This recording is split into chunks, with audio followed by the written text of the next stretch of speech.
Hello friends, this is Rahi and welcome to our channel BEd वाले। तो आज हम बात करने वाले हैं फैमिली की।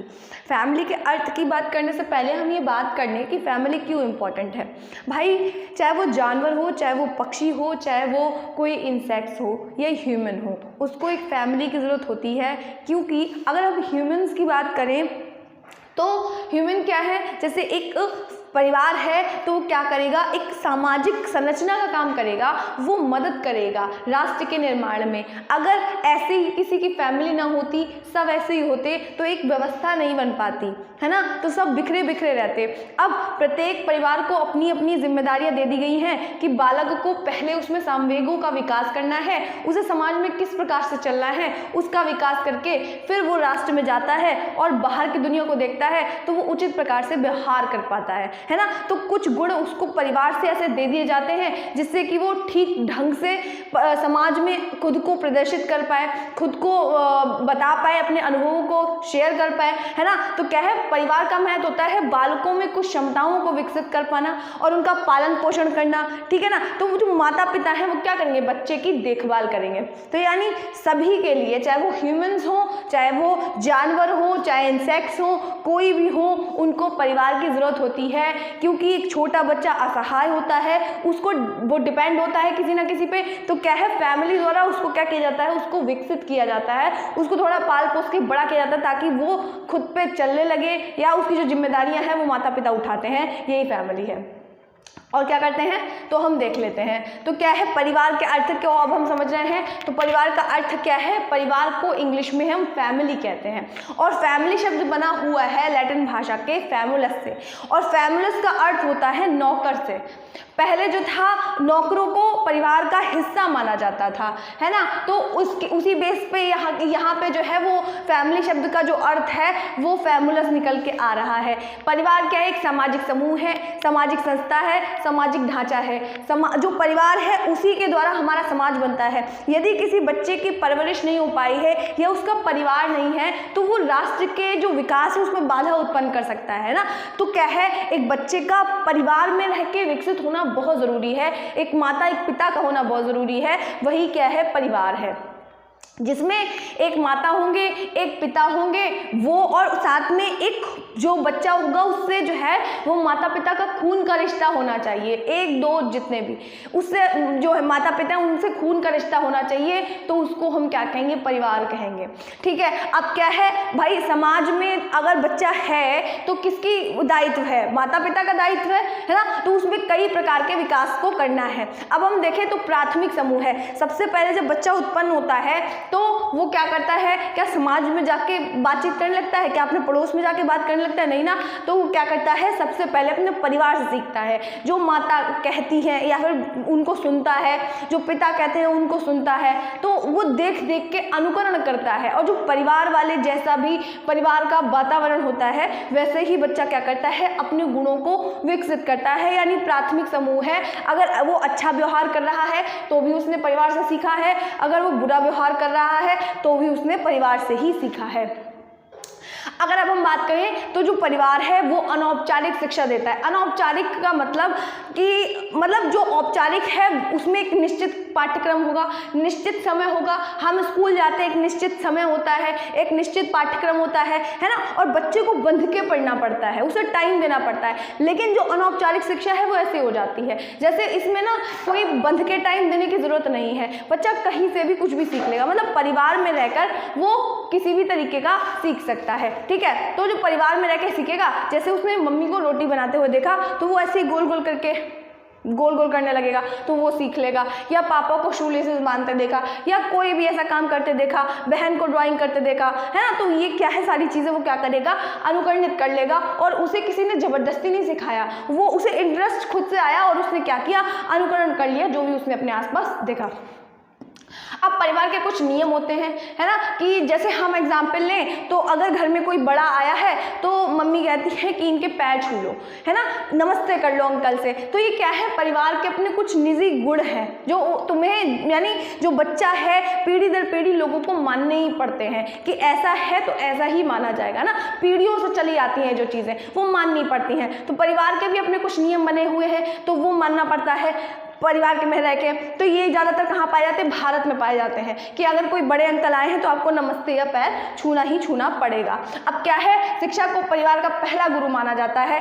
पहली जो शिक्षा है यानी अनौपचारिक रूप से ही सीखता है, लेकिन वो पहली शिक्षा सीखता कहाँ से है, अपने परिवार से ही सीखता है। अब उसके गुणों की जो नींव है, भाई बचपन से जो बच्चा है वो छोटा होता है तो वो जो उसके गुण हैं वो कहाँ से विकसित होते हैं, उसका विकास होना कहाँ से शुरू होता है, तो परिवार से। सबसे पहले वो अपने परिवार को अनुभव करता है, बाद में वो समाज में जाता है ना। सबसे पहले परिवार होगा, उसके बाद स्कूल होगा, फिर उसके बाद समाज होगा। तो उसके गुणों की जो नींव है वो कहाँ पड़ेगी, परिवार में पड़ेगी। कह सकते हैं कि परिवार क्या है, अगर हम इतना सब कुछ देखने की बजाय देखें तो जिसमें एक माता होंगी, एक पिता होंगे, एक या दो बच्चे होंगे, ठीक है, जिनसे खून का रिश्ता होगा, उसको हम परिवार कहेंगे। और माता पिता क्या करेंगे, अपने बच्चों की देखभाल करते हैं और राष्ट्र के विकास में सहयोग देते हैं, यानी ये भी एक सामाजिक समूह है और प्राथमिक संस्था है, तो जिसको हमने क्या कह दिया है, परिवार कह दिया। तो आइए हम लोग देखते हैं कि फैमिली की परिभाषाएं क्या हैं।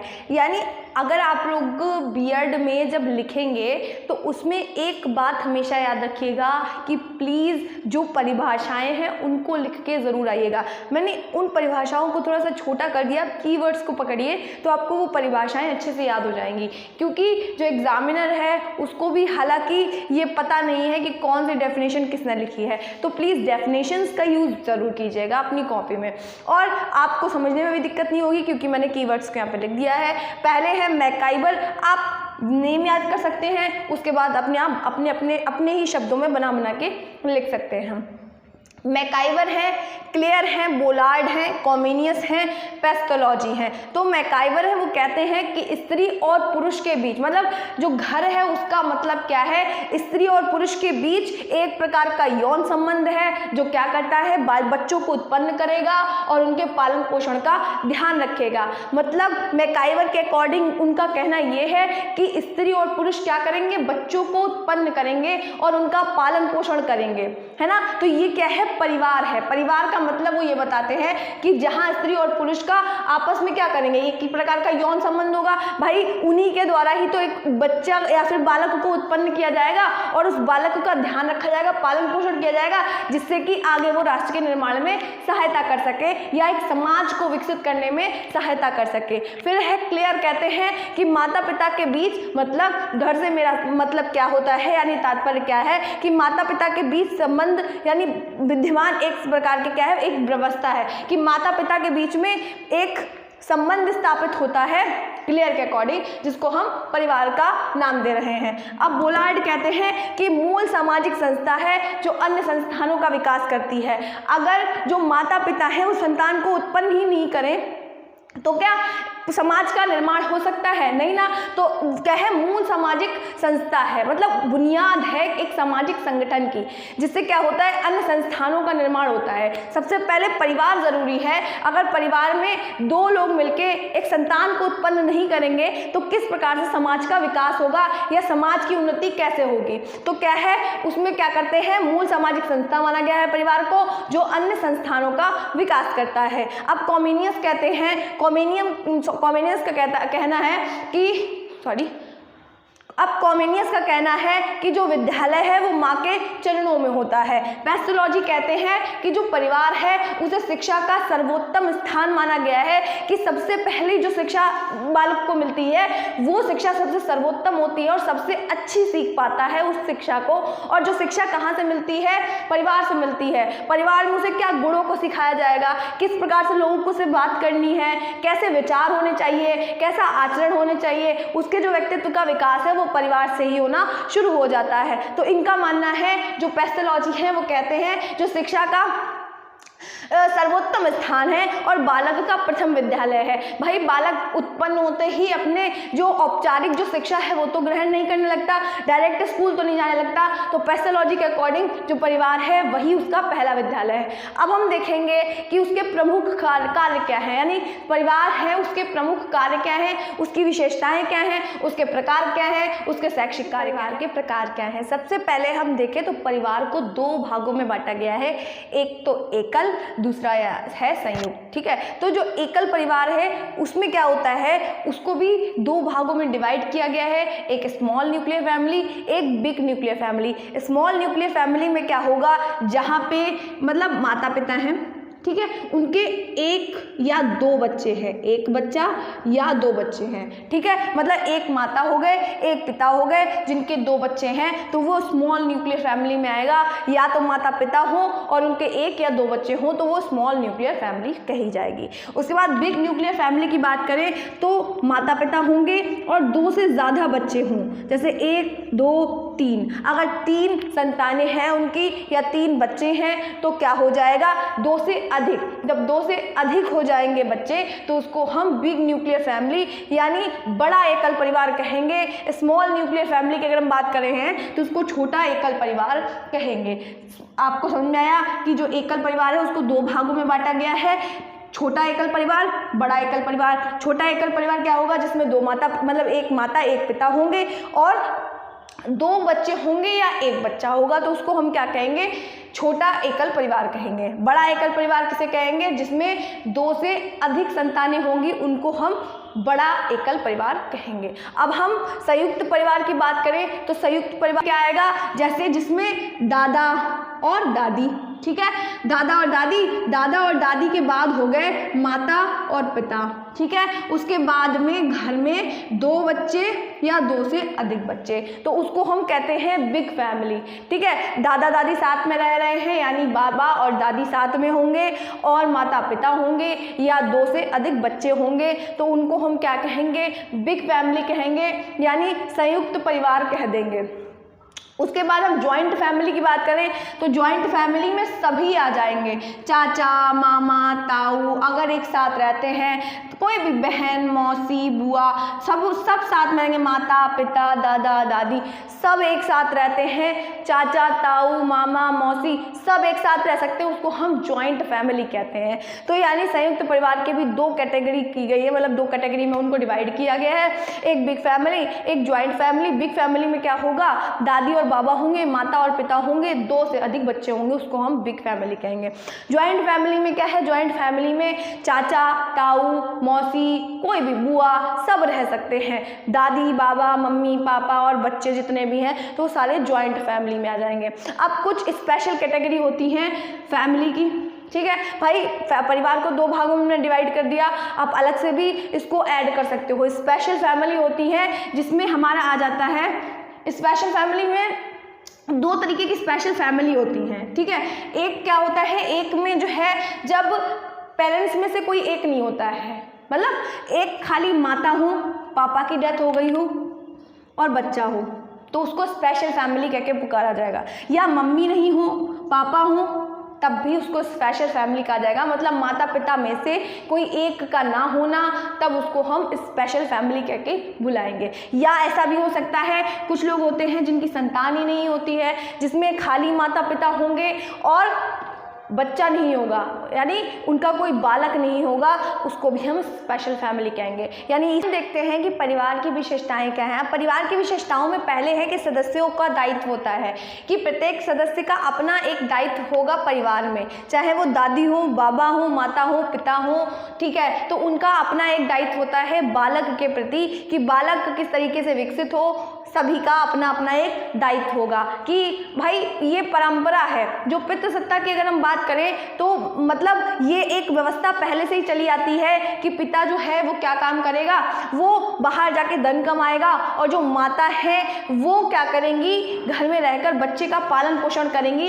ये एक व्यवस्था को चलाने के लिए इस प्रकार की व्यवस्था की गई थी, मतलब कि कुछ बिखर ना जाए, बालक का उचित प्रकार से विकास हो सके, इसीलिए ये क्या किया गया कि पिता बाहर जाके धन कमाने जाएंगे और माता घर में रहकर बच्चे की देखभाल करेंगी। यानी देखिए यहाँ पे अपना अपना दायित्व निभा रहे हैं सभी लोग उस बच्चे के विकास में। ठीक है, तो सदस्यों का क्या है, अपना अपना दायित्व होगा कि पिता बाहर जाके धन कमा के बच्चे का यानी माता का विकास करेंगे, माता और यानी पिता क्या है, बाहर धन कमाने जाएंगे और उस धन को कमा के लेके आएंगे, जो बालक के विकास में अपना योगदान देंगे जो पिता हैं, और माता भी घर में रह के बालक को विकसित करने में अपना पूर्ण सहयोग देंगी। तो क्या है, प्रत्येक सदस्य का अपना अपना क्या होता है, दायित्व होता है। बच्चों का लालन पालन करना भी माता पिता का दायित्व है, उनसे किस तरीके का व्यवहार करना है, बच्चे को किस तरीके से विकसित करना है, या उसको किस प्रकार की चीज़ों के बारे में बताना है कि समाज में जाके क्या करना है, या दादी बाबा का भी सहयोग रहता है। अगर हमारी मतलब जॉइंट फैमिली है या बिग फैमिली है तो उसमें भी बच्चे पर पूर्ण तरीके से प्रभाव पड़ता है। अगर बच्चा एक ऐसी फैमिली में रहता है जिसमें कोई नहीं है, वो अकेला है, तो उसका प्रभाव उस तरीके से होगा। वो जॉइंट फैमिली में रहता है तो अलग अलग तरीके के लोग हैं, तो उन सबका प्रभाव बालक पर पड़ता है। तो क्या है, जो माता पिता हैं या जो अन्य लोग हैं उन सबका प्रभाव बच्चे पे पड़ेगा, और जो माता पिता हैं वो बच्चे के लालन पालन की व्यवस्था करते हैं। अब क्या है, सार्वभौमिक है, ऐसा नहीं यूनिवर्सल है भाई, परिवार तो होगा ही होगा। कोई बालक है तो उसका कोई ना कोई परिवार होना मतलब स्वाभाविक है, परिवार का होना निश्चित है ना। तो क्या है, सार्वभौमिक है। अब बालक में क्या है, संवेगात्मक भावना का विकास करना। अब बालक जो है उसमें संवेगात्मक जो भावना है वो स्कूल में जाके नहीं सीखता है, अपने इमोशंस को कंट्रोल करना, या उसे किस तरीके के अपने जो संवेग है उन्हें किस प्रकार से प्रयोग करना है ना, कब हंसना है, कब रोना है, कब गुस्सा करना है। तो इन सब का जो विकास है वो कहाँ होता है, परिवार में होता है। फिर क्या है, परिवार का एक सीमित आकार होता है। अब हम बात करें तो उस परिवार के कुछ सामाजिक नियम हैं, जैसे अभी मैंने एक एग्जाम्पल दिया था कि अगर कोई बाहर से आता है तो क्या होगा, उसके पैर छूने हैं, बड़े से नमस्ते करना है। तो ये सारी चीज़ें कहाँ, परिवार में आ जाती हैं। समाजीकरण का पहला मतलब मार्ग है, अगर बच्चा जो है वो जैसे ही माता के गर्भ से बाहर आता है और अंदर का वातावरण छोड़ के जब बाहर आता है तो सबसे पहले वो अपने परिवार को अनुभव करता है कि उसका परिवार क्या कर रहा है ना, आसपास लोग उसे मतलब जो खिला रहे हैं या उससे किस तरीके से बातचीत कर रहे हैं, तो वहाँ परिवार के जो लोग होते हैं वही इकट्ठे होते हैं, तो वो पहले अपने परिवार का अनुभव करता है।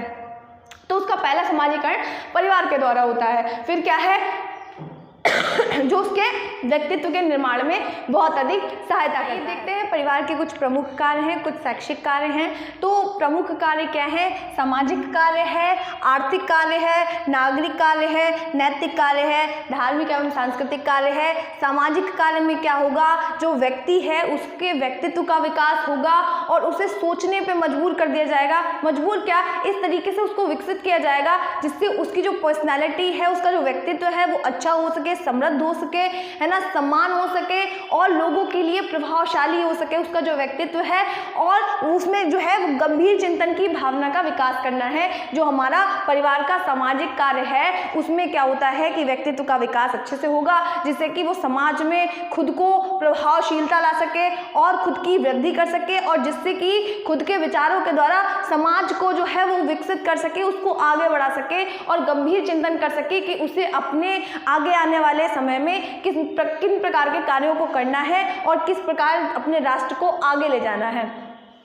उसके बाद क्या है, जो सामाजिक संबंध है, सबसे पहले अगर हम बात करें तो परिवार में सबसे पहले सामाजिक संबंधों का निर्माण होता है। उसके बाद बालक उनका क्या करता है, अपने अनुभवों द्वारा अनुकरण करेगा, ठीक है, जिससे कि उसका विकास अच्छे से हो सकेगा। और परिवार का मुख्य कार्य यही होता है कि बालक को ठीक प्रकार से विकसित करना, उसका सर्वांगीण विकास करना, ठीक है।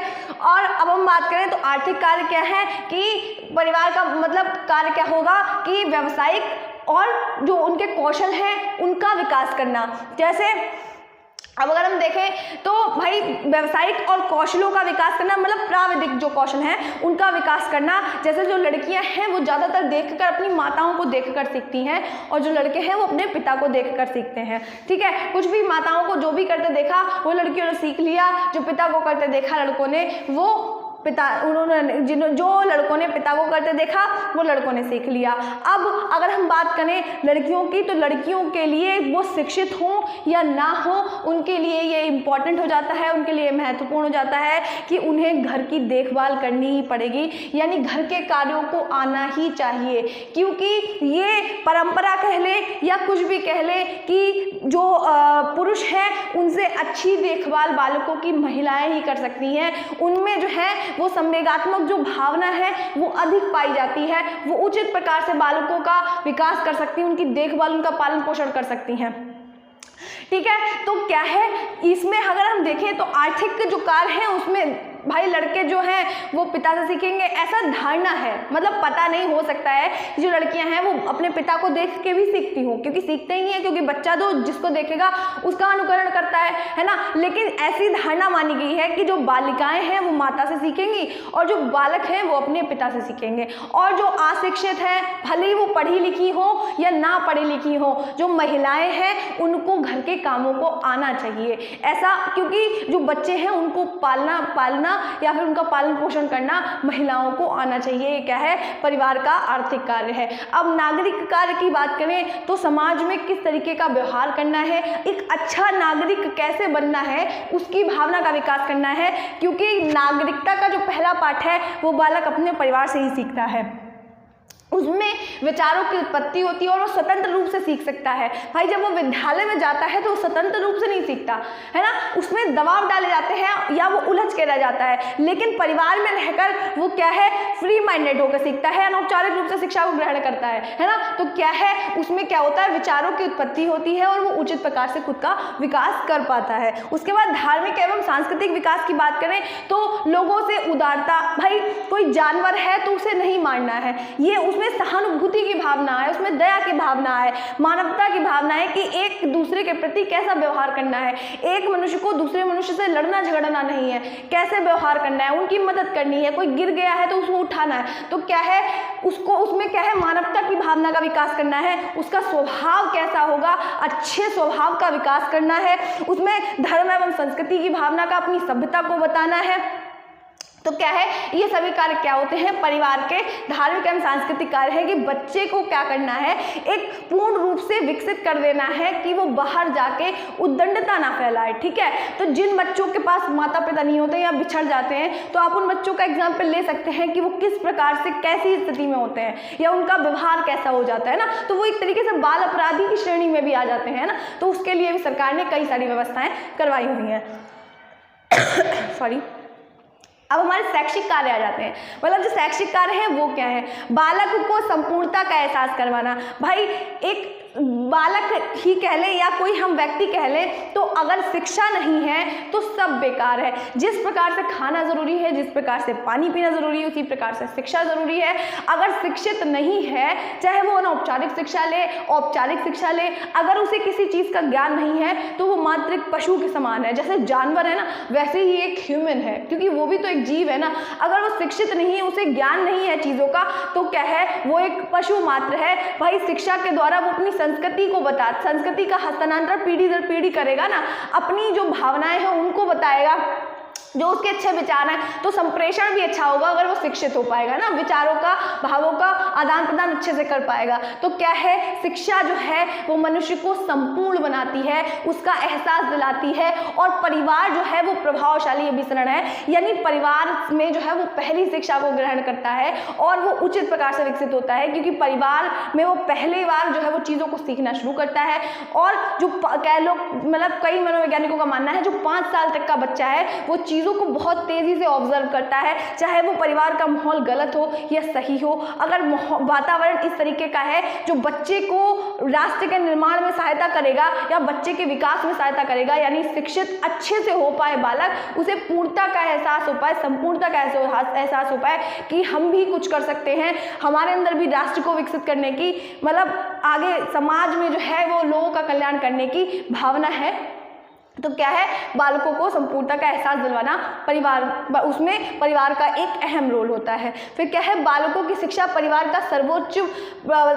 की सर्वोच्च प्राथमिकता। भाई समाज में अगर कोई रह रहा है तो समाज एक तरीके से कह दें कि जो और लोग हैं वो ये एक्सपेक्ट करते हैं कि जो माता पिता हैं वो अपने बच्चे का पालन पोषण करेंगे ही करेंगे, उनको जो है वो अच्छी शिक्षा देंगे ही देंगे, क्योंकि ये दायित्व है माता पिता का, है ना, कि माता पिता अपने बच्चे को पाल पोस के बड़ा कर देंगे है ना, फिर वो अपने बच्चों को पाल पोस के बड़ा कर देंगे, तो समाज ये मतलब एक्सपेक्ट कर रहा है कि माता पिता से कि वो अपने बच्चों को खाना पीना देंगे, वस्त्र देंगे या फिर रहने के लिए जगह देंगे, और फिर वो जो बालक है वो अपने बच्चों को मतलब पीढ़ी दर पीढ़ी ये प्रक्रिया चलती रहेगी, जिससे एक व्यवस्था कायम रहेगी। संवेगात्मक भावना का विकास की बात कर रहे हैं कि जो संवेगात्मक भावना मतलब जो इमोशंस हैं उनका विकास कैसे होता है। भाई बालक में जो संवेगात्मक भावना है उसका विकास क्या होगा, स्कूल में जाके तो होगा नहीं, क्या है वो घर में रहकर ही पहले सीखता है कि उसे लोगों से किस प्रकार का व्यवहार करना है। यानी जो संवेगात्मक भावना का विकास है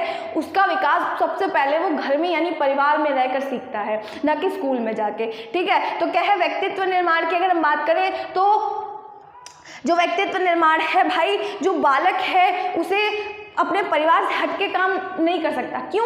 क्योंकि उसे ज़रूरतें हैं, उसकी कुछ ज़रूरतें हैं। अगर वो परिवार से हट के काम करना शुरू कर देगा तो जो उसकी आवश्यकताएं हैं वो कौन पूरी करेगा। तो इस डर से क्या करता है, जो माता पिता कहते हैं खुद की ज़रूरतों को मार के, भाई बच्चा क्यों नहीं अपने माता पिता के विरुद्ध बोल रहा है, क्योंकि उसकी कुछ आवश्यकताएं हैं जो उसके माता पिता पूरी कर रहे हैं। जैसे जैसे वो निर्भरता से स्वायत्ता की ओर जाता है वैसे वैसे उसका संपूर्ण विकास होता चला जाता है। ठीक है ना, तो ये क्या है, विकास का भी क्रम है जिसमें क्या होगा, बालक निर्भरता से, और यही इसी भावना का जो विकास करना होता है माता पिता के द्वारा कि बच्चा जो है वो खुद के पैरों पे आ सके, है ना। पहले माता पिता उसकी देखभाल करते हैं, फिर धीरे धीरे क्या होता है वो स्वयं से कार्यों को करता है, फिर वो स्वयं के पैरों पे आ जाता है, स्वयं से जो है वो पैसे कमाने लगता है या स्वयं की ज़रूरतों को पूरा करने लगता है। पहले क्या होता है, माता पिता पे निर्भर होता है ना, उनका संरक्षण छोड़ने का उसके अंदर बिल्कुल भी हिम्मत नहीं होती है कि जो वो उसकी आवश्यकताएं हैं वो कौन पूरी करेगा। तो इसीलिए उसे माता पिता की बातों को मानना पड़ता है,